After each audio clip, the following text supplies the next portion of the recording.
Hey guys, AlphaSeagull here. It's finally happening. The DLC is finally here, and I'm not going to play it. This guy is.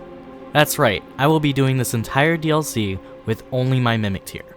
For any boss that allows Spirit Ashes, I will not be allowed to attack the boss or even provide support to my Mimic with heals or buffs. My Spirit will effectively be on its own. Most players try to beat the bosses without summons. I strive to beat bosses without myself. And this is simply the latest installment of the series. I've also been keeping myself completely spoiler free, which means I know nothing about any of these bosses beyond what's shown in the official trailers. Since I'm going in with no knowledge, you get to see how I make and adjust builds in real time. I'll even go in depth on what makes some Mimic builds stronger than others. I'm gonna have to, since after recording the 4 hours of footage for this session, I realized there's no audio. Shit. I'm also going to do my best to recreate everything I said during the footage, which wasn't much. There's a reason I prefer making scripted content.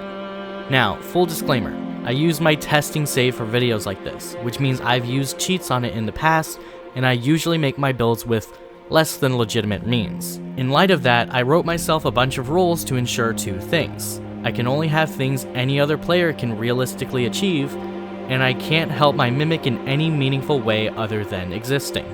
You can read these if you want, but I'm not going to sit here and lecture you about them. Now that that's out of the way, let's get started.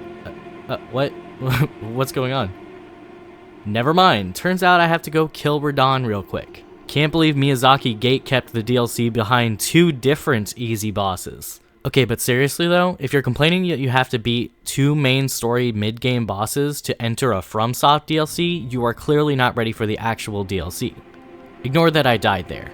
Alright, now let's get started, and holy shit, what a view. While I'm exploring this massively cool content, let's talk about the build I started with. This is a dual cross Nagi bleed build. Mimic functions very well with simple builds where all you have to do is perform one action to do good damage, like attack. Kinda like half my comment section. Everything else is built to optimize the damage of those attacks, especially the usage of thrust counter damage, which happens more often with Mimic tiers since they don't really dodge, so they trade a lot more. The skill on the right weapon is Blood Tax, which heals 10% of your health on contact. Cool thing about percentage based healing is that the Mimic has over triple your health, which means it gets over triple the healing from these sources. That's also why I have raw meat dumplings in my hotbar, since they heal a whopping 50% of your health. All this put together makes it a very good build for melee-centered bosses that aren't an absolute blender of damage output. This alone will beat most of the base game since it puts out so much consistent melee damage. But if the boss moves around too much, or it's too big, or deals too much damage, you might need something else. Now, I've come across my first real battle, big fire guy. Right away, I knew it was probably too big for a melee build to really work. After throwing myself at him a few times just to be sure, I respec'd to an intelligence build for the range, and I discovered fire damage is still too much of an issue for either one of us to survive, so I respect once more into faith so I can use Flame Protect Me, while using not only one of the highest damage spells in the game, but also a Rot and Black Flame spell since this guy has a ton of health and these attacks deal percentage based damage. Evidently, he's immune to both of the percentage effects. Shit. This build was eventually going to win anyway since Erdtree heal is the strongest healing option for Mimic, but it wouldn't win this decade, so I removed the spells that didn't really do anything and landed my first Mimic win of the DLC, earning me whatever the hell this is. Now onto this random castle. Since I swapped to a Faith build, I had to figure out what to do about melee for regular enemies. While I'm learning how to play the game again after so long, let's talk about the similarities and differences between the player and their corresponding Mimic. It does copy the player, but it's not one-to-one. What it copies completely are your attributes, weapons, skills, spells, armor, and talismans, along with all the various effects that come with those things. What it doesn't copy at all is your Great Rune, certain consumables, the ability to suffer from status effects since it's a spirit, and your playstyle. A lot of players are under the false assumption that being a better player in general will make your Mimic tier smarter, which is objectively not true. After all, I'm terrible at the game. Finally, we have what Mimic does copy, but with alterations.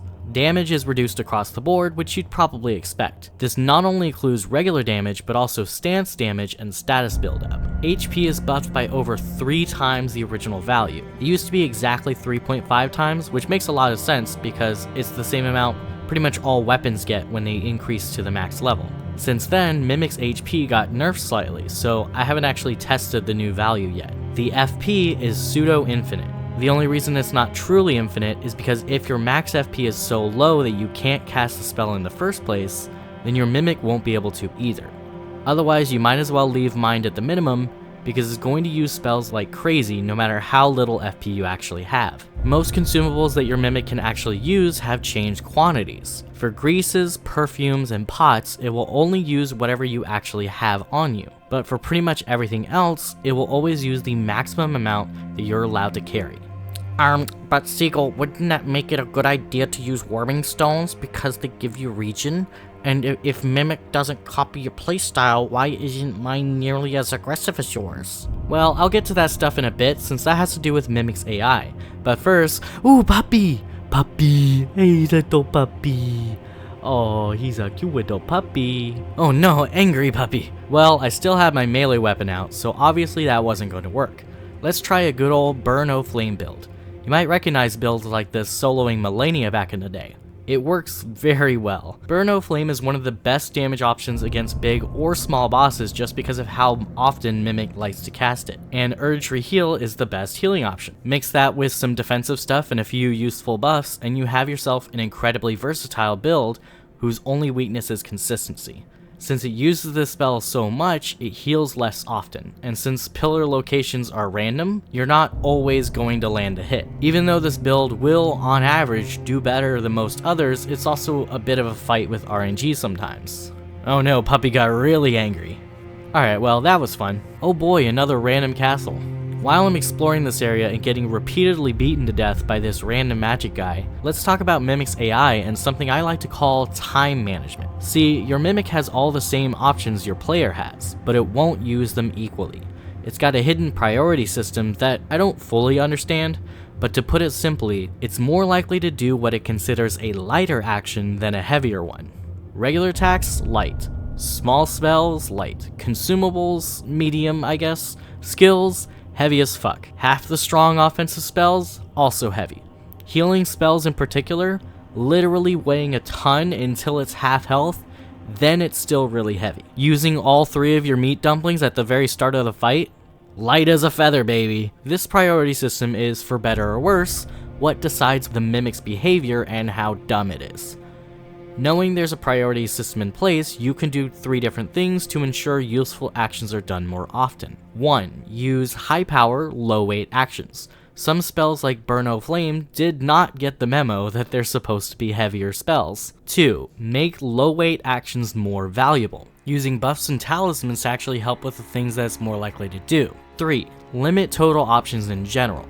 It's easier for your Mimic to do what you want if it literally has no other choice. This is where that time management comes in. It's easy to forget that everything you put on your build has a cost, and in the case of things like warming stones or other consumables, that cost is time. Sure, I could get a bunch of passive regen by letting my Mimic place warming stones, but doing that takes precious time away that could have been used actually dealing damage to the boss, or using an objectively more powerful healing option. That doesn't sound significant, but one of the largest factors in how much damage the Mimic takes is how long the boss is alive in the first place. What good is 750 over the course of 30 seconds when all it takes is 5 for the boss to deal that much? Wouldn't it be much better to make the boss die sooner? That's not an argument I'd make for a player, since the player can dodge and actually take actions to avoid damage.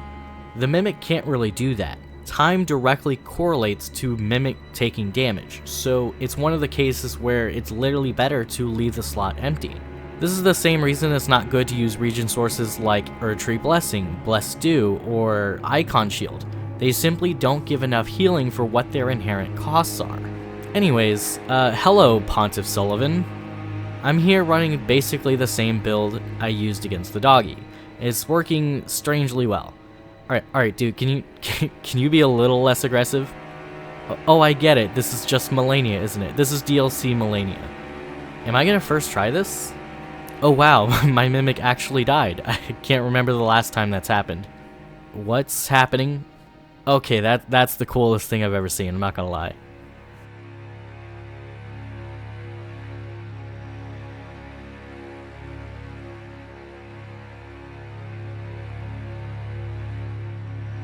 Alright, it's finally over, and is that another fire guy? Right, so that was supposed to be the end of part 1. What I didn't realize at the time was that the build I currently had would just keep working. I was kind of expecting to have a whole part 2 where I have to experiment and come up with brand new things to defeat all the bosses, and then that just kind of never happened. So yeah. So, montage time, I guess.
Alright guys, I hope you enjoyed. I'm going to have the full unedited fights uploaded, you know, one by one on the channel here in a few days or so.